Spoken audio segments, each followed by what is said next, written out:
All right, so today we're diving into something pretty cool. Chinese mythology. Oh, nice. Yeah, but specifically, we're going to be looking at Shangji, Okay. the moon goddess. The moon goddess, And we're going to be looking at a text that details her myth and kind of looking at how her story can help us understand some ancient Chinese beliefs about the moon. I mean, it's fascinating how, like, changed story, it's so much more than just, like, a story about the moon. Right.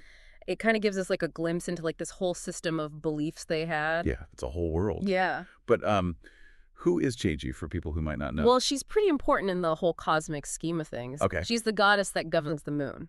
Okay, so everything about the moon, she's in control of. Yeah, the phases, the essence, like, all of it. Wow. And she's also, to make it even more interesting, Okay. wife of Dijon Okay. and sister to Shihe, the sun goddess. So the sun and moon ruled by sisters. What a family. Right. Like, can you imagine being at their family gatherings? I know, right?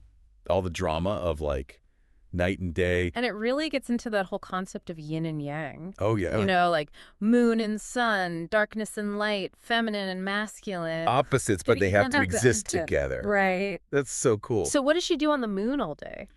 Yeah, besides ruling it. Well, the text actually describes a nightly ritual that's pretty amazing. And bath, right? Yeah, in the Tiani, the celestial river. Oh, so it's like... Imagine that. A river of stars. Oh, wow. Across the night sky, and she bathes in it. I mean, that sounds really nice, but it's got to be more than that. Oh, yeah, definitely. So what is it? Her movements in the Tiani, according to the text, Okay. are actually what caused the moon's brightness to change. Oh, wow. So, like, the waxing and waning that we see, It's all her. it's all her. She's conducting the show. Yeah, and then there's this really cool imagery Yes. of the moon laurel tree.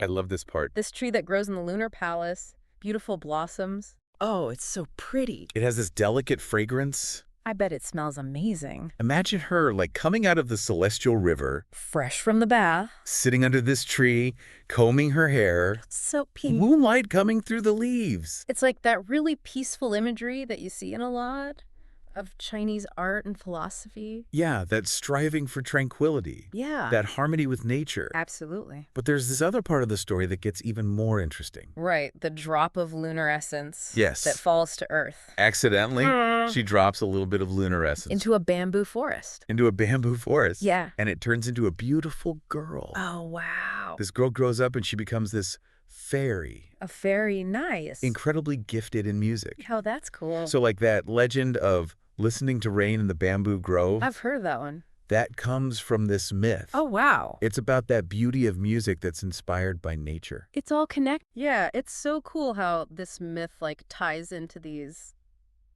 different parts of their culture. So where does change fit in with all of this?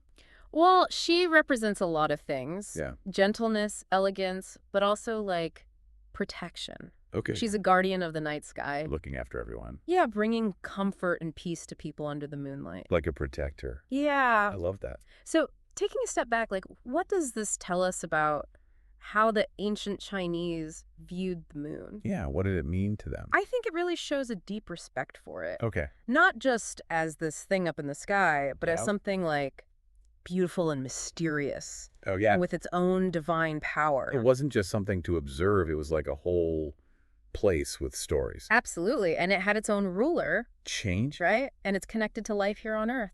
And it's so interesting how that fascination that they had with the moon, we still have that today. Like everyone, I think, has looked up at the moon at some point and just been like, wow, that's amazing. I wonder if this myth maybe can give us some insight into that fascination that we still have today. Something to think about as we continue to explore all these fascinating stories from Chinese mythology. Yeah, so cool. All right, thanks for taking this deep dive with me. We'll see you next time.